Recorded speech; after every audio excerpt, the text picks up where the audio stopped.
Welcome back to the Dragonflyer, everybody. My name is Wade, and this is my show, Let's Talk Warhammer. We're talking Tyranids, we're talking 10th edition.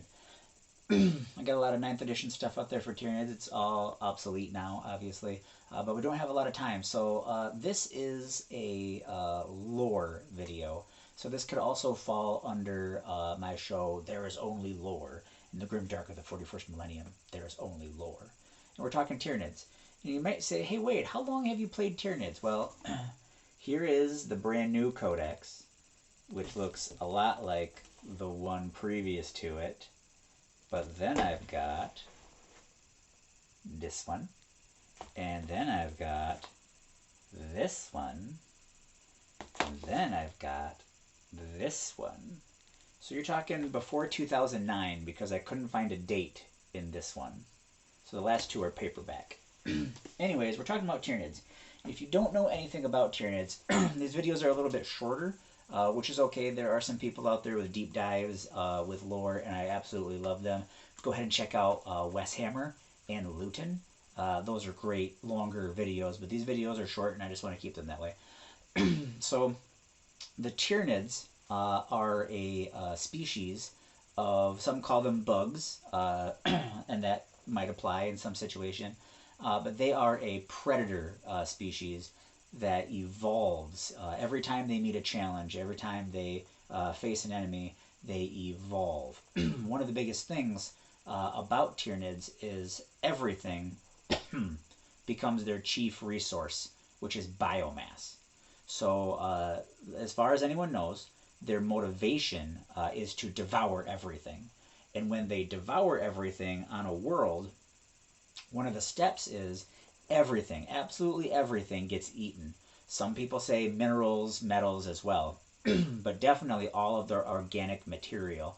They have these little things called ripper swarms. They're really tiny Tyranids that they come in one of the later stages and they eat everything. Grass, bugs, dead bodies, everything.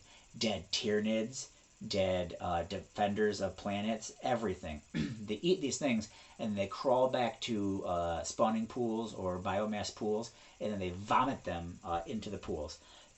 Sometimes these pools are hooked up to what's called capillary towers, and the capillary towers spread way up into space, and then the Tyranid ships, the hive ships, I got a really cool picture of one right here.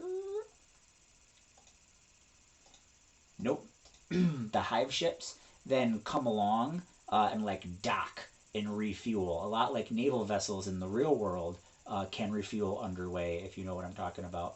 But they hook up to these capillary towers, they suck up the sludge, and then that sludge goes into their spawning pools inside the ships, and that becomes new Tyranids. Now there is such a thing as a Norn queen.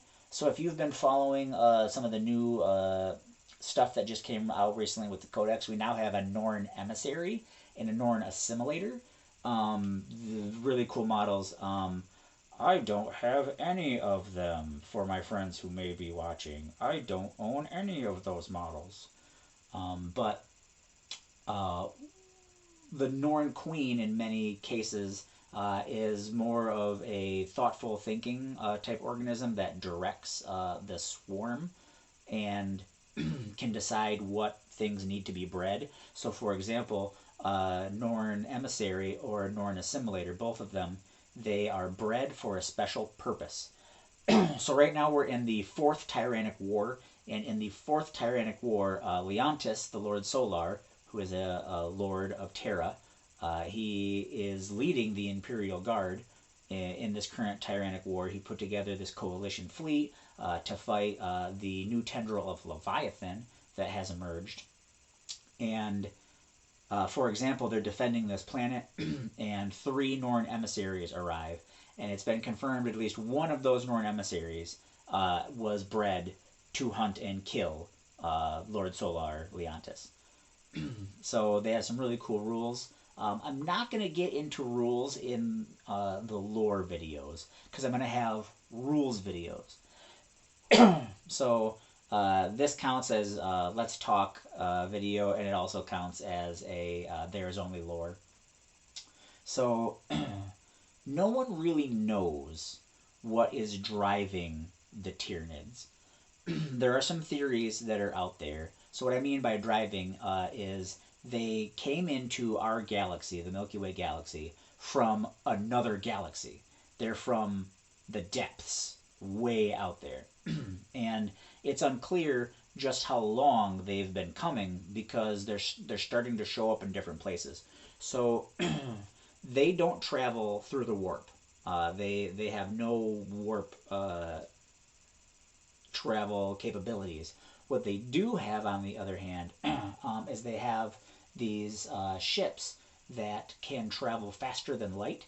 And what the ships are able to do is they're able to bend gravity so that the other ships around them can travel. And it's a really cool, once again, evolved ability. And there are all sorts of ships in the High Fleet. I just found this really cool one. If you want examples of that and you want to interact with that, play Battlefleet Gothic 2.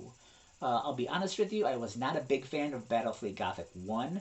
I just found the controls to be clunky and the gameplay to be not quite what I wanted to have a good time with it. However, Battlefleet Gothic 2, super cool. I do not have the same complaints about Battlefleet Gothic 2.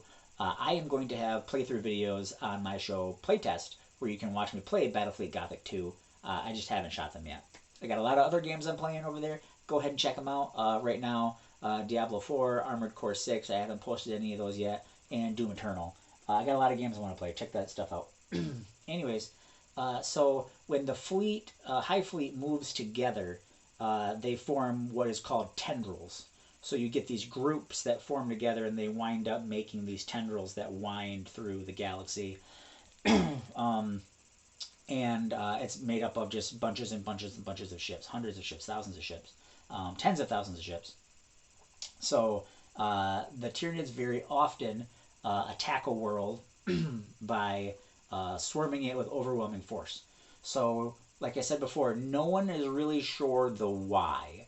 A couple theories do exist. The theory that I like the most is that when the Emperor of Mankind was connected to the Golden Throne, it created the light that all Psychers use to guide themselves through the warp, basically. And that light is often spoken about like it's a lighthouse. And it provides basically like a north on a map. Without it, there's just darkness everywhere. So what I like to think, this is my personal, is that they can see the light, because Tyranids are very psionic. They're very psychic. And that's one of the things I love about them is in 9th edition, we owned the psychic phase. There's not a psychic phase in 10th, if you don't know anything about 9th edition. But we owned the psychic phase. And we got some really strong psychic units and things in there. But anyways, I like to think that they're drawn to it. Kind of like a moth to a flame or to a light. A lot of other bugs are drawn to light. It just makes a lot of sense. A, the whole idea about bugs, but also B, they can see it. And they can sense it. Because you got to keep in mind, they're controlled by this thing called the hive mind. And it's this giant nebulous consciousness that spans star systems. I mean, it's insanely large, and it goes with them wherever they go. There's another theory out there that they're running from something. There's another hyper predator that's even stronger and bigger than them. And I don't like that theory. I don't like it just because I'm a Tyranid player. I just don't like it because then that's the next thing that's out there, and then they're going to have to write it in the story, and is it going to be a playable army, and on. But anyways, they're here for your biomass. And with them comes what's called the Shadow of the Warp.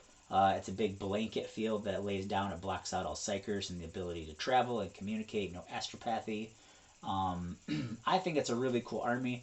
I think it is really neat to play. And go ahead and check out my other videos with Tyranid lore, my Tyranid rules when we get into Let's Talk Tyranid rules. I'm just having a great time sharing this with you guys. That's been just a very small blip. We want to say thank you for spending your time here with us at the Dragon's Lair.